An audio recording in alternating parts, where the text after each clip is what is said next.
Welcome to Heart of the Lion. My name is Anthony Hart. I heard somebody else on a podcast, and they were talking about romantic love and falling in love with a partner and not wanting to fall in love with a partner because it makes them act in emotional ways that maybe aren't helpful to making the best decisions in the moment.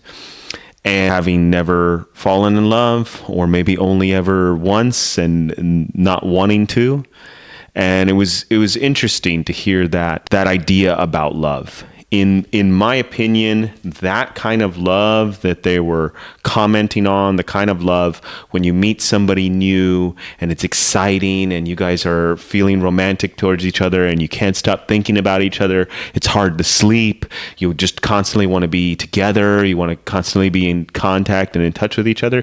In my opinion, that's more on the lines of, I don't want to say exactly infatuation, but I think it's akin to infatuation, and it's akin to, it's the idea of falling in love with somebody, and I think this notion, this idea of that being love, that you're constantly thinking about the person, you're constantly craving to be with them, this kind of excitement, this kind of almost anxiety when you're not with them, desiring of another person. There's nothing wrong with having those feelings. It's, quite natural. It happens to us sometimes, but I don't think that's what love is. In my estimation, that's more close akin to infatuation or some kind of fairy tale idea or notion about what love might be. That's not love, in my opinion. That is that's falling in love. It's this romantical idea, and that kind of thing doesn't last. And that's what they were talking about on the podcast. That type of thing doesn't last. And I agree that type of thing will fade. That's not, but in my opinion, that's not what love is. True love is, having somebody that's been part of your life for so long, and they're always capable of bringing a certain level to you. Whether that's their commitment for this or commitment for that, or maybe it's just a commitment to be friendly to you, or whatever it is. And that kind of thing, when that's gone on for long enough, something happens where the heart just opens around them. You see them and the heart just opens up. And it's not a needy opening up where falling in love, like we were talking about before, is more like, it's more like, oh my gosh, I see you and I have to get close to you right away. There's an anxiousness to that type of quote unquote love. And the love that I'm talking about is more just your heart opening up, being in somebody's presence. And that opening of that heart, in my opinion, is akin to what Rumi talked about. There's a poem that Rumi wrote, and he said, I've been knocking on the door. I'm paraphrasing here, but I've been knocking on the door all this time, begging to be and pleading for you to let me in, only to realize now that I've been knocking from the inside. And when the heart opens in that way, we are connected to the power in the universe. In that opening, we connect to God itself, to the universal being that never fades. And in that opening, that connection is able to be seen. It's not that connection didn't exist before your heart opened. It's just a matter of you turning your attention towards it. And I think that kind of thing happens when somehow we trigger our heart to open. And I think somebody being in your life for a long time and having so many memories with that person, and having some kind of connection with them, it can trigger that kind of thing. And that's what love is that opening of that heart to the connection to God itself, to God the eternal. And to be able to be in relationships where that kind of connection is more open and available to us, I think that that's a powerful and a beautiful thing. And you can have that in relationships with your parents, in relationships with your children, in relationships with your relatives, in relationships with friends, romantic relationships. You can have that kind of feeling in all those relationships. And the power of love is a beautiful thing, and I don't think it's something to be avoided. I understand that. I feel like that infatuation kind of situation, I totally get why people want to avoid that. It's too much pulling you along instead of being centered in yourself and opening up. Love is a powerful thing in this world, So our biology, our biological cells have evolved, and they evolved from the first cells ever created on the planet all the way to this point where there's so many different species of animals, humans, bugs, plants, trees, all coming from essentially the same beginnings, from a very similar beginning. And even like that in the universe, they talk about the Big Bang, the singular event that birthed the universe. And so all this material, all these atomic particles, all these cells have come from ancestry that's related. So in a way, we are related to the entirety of the universe, just biologically and atomically. We share some relation with the entirety of the universe. And like I was talking about before, with the shared relation of a long time that you've gone through so much together, I think that the universe has that connection with each and every single being and entity and atom that's ever existed. There is a connection with the entirety of the universe with every single part of the universe, whether it's a stone on top of a mountain or a piece of seaweed in the ocean or an asteroid or a butterfly or a human hair or a human heart or a dog or a cat. Every single being shares some long existing relationship with every atomic particle and every biological cell throughout the cosmos. And that's a long time that relationship has brewed and come out to exist as a human being today, that was born today, or a plant that just pushed its first leaf out. These germinations, these productions have been coming for a long time and have been related to the universe for a long time before they were allowed to come into existence. So in that way, when we open our hearts, we connect to all that is, to the relationship that we've had to these outstanding parts for a long, long time. And that's why that love just can well up in us when we open our hearts. When we open our hearts, that's, I guess, the opening of the heart is maybe what we call love, because it just kind of like blossoms inside of us.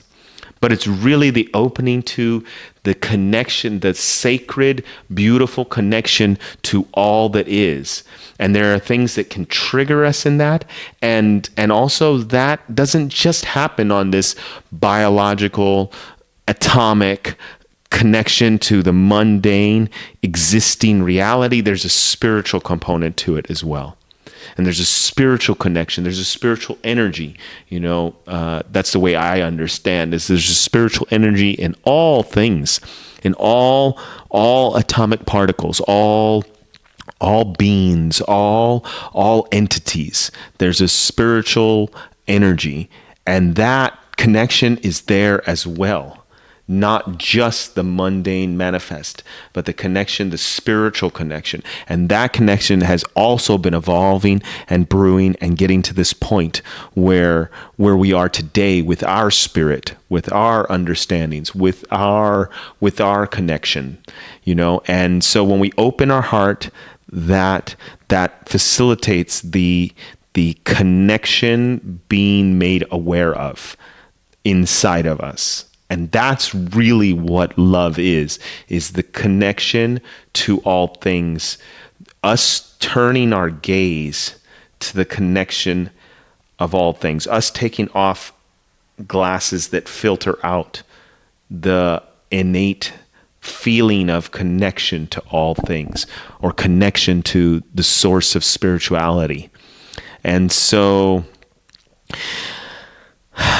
I feel like that's what real love is that opening of that heart and that connection.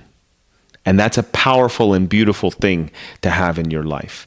At the time when we all perish, when we all die, because we will all at some point die, it would be a blessing, in my opinion, if we could have that connection to the eternal being, to the eternal universe, to the thing behind the universe, to God itself. If we can open our hearts to that connection, especially in the time of death, I feel something profound and beautiful about that kind of thing.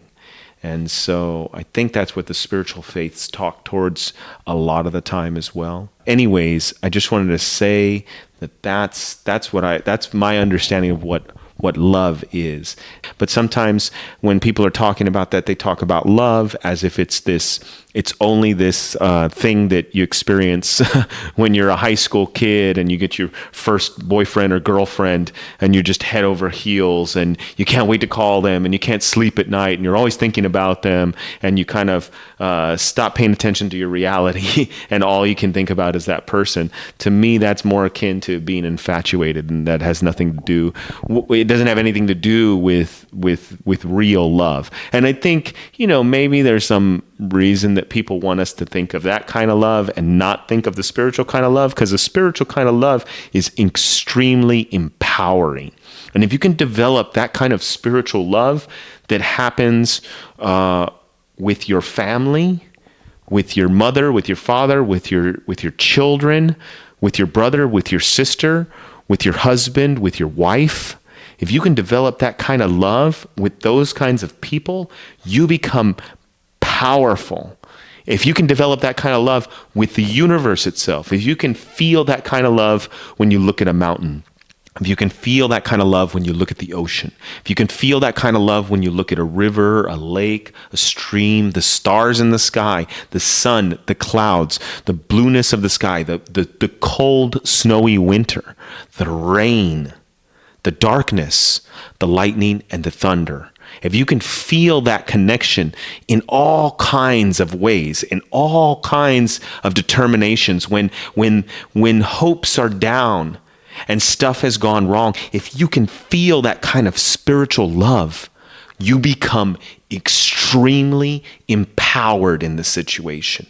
You become capable of great things because you're open to the power, to the generator, the source of the universe. You're hooked up and plugged in to a power source that can fuel you and help you to grow, help you to do the things you need to do to make good, beautiful, powerful, healing stuff happen for you.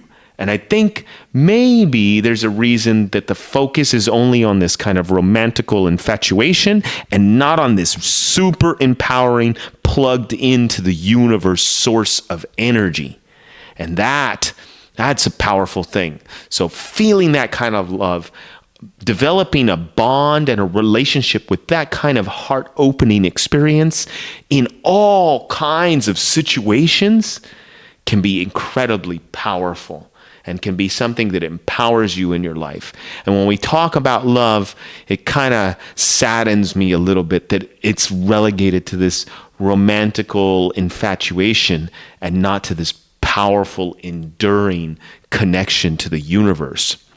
So Just think about that, think about that. And the next time you ponder about love or the word love comes up, remember that there's this other aspect to it. It's not just this romantical kind of thing. It's a power innate in all of us. We are all connected. I'm reminded of a lesson that I learned to some degree, and some things that I went through more recently. But the lesson is, God is so incredibly powerful. There's enough water in the ocean to drown all of us. There's enough fire in the sun to melt all of us, every single one on the planet. So if God wanted us gone and dead, it would be like that. Simple, short, and easy. And the fact that we are not dead, the fact that we are not all drowned, is because God wants us here. God wants us here now. We have been chosen by the universe itself, by the biology, by the anatomy, by the spiritual makeup of the universe, of the cosmos, to be and inhabit this world here and now. And tomorrow's not promised, but right now we are given the go ahead. Yes, you are supposed to be here. You are destined to be here. This is for you. And you have the power bestowed into you by the universe to use, to utilize, to choose what to do next, to understand, to even experience and take in this experience. And that's powerful. God wants you here now. And so the universe is backing you. The universe is on your side. God is on your side trying to help you. The power of the universe is inside of you. The power of the universe comes from within you. You are the leading edge of the universe. They say the universe is expanding, that it's continually expanding out there.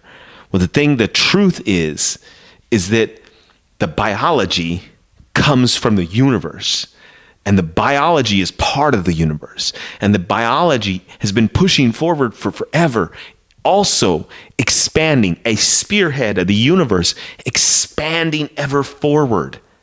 And that biology has reached a pinnacle with you, and it's continuing to push out. So the universe itself is pushing out through the expression, creation, evolution, and continuation of your life. The universe is traveling forward in time and space to new horizons, things and places that have never been seen, things that have never been done, thoughts that have never been thought, feelings that have never been felt, in the way and the juxtaposition that you are doing that. You are the leading edge of the universe expanding. That power is in you. That power is what you are. And there's a spiritual component too that's even beyond all that, because all this material, all this biological will someday collapse and go into non-existence. But the spiritual energy behind it, the way I understand, is eternal and will continue on. Is the only one thing that will remain is God itself. And God projects itself through this universe and through this biology and through these atomic particles to the leading edge that is you, reaching out to express and birth a new part of the universe, a new part of the experience, another opportunity in the experience, each and every moment and day and breath and life that you were given. So it's a beautiful thing. And love is opening up to that beautiful power. Love is a beautiful thing. God bless you all. I wish you all the best. Carry on. Know that you are the universe. You are the powerful, beautiful universe expressing itself. Align yourself with the truth of what you truly are, and we'll see you in the next one.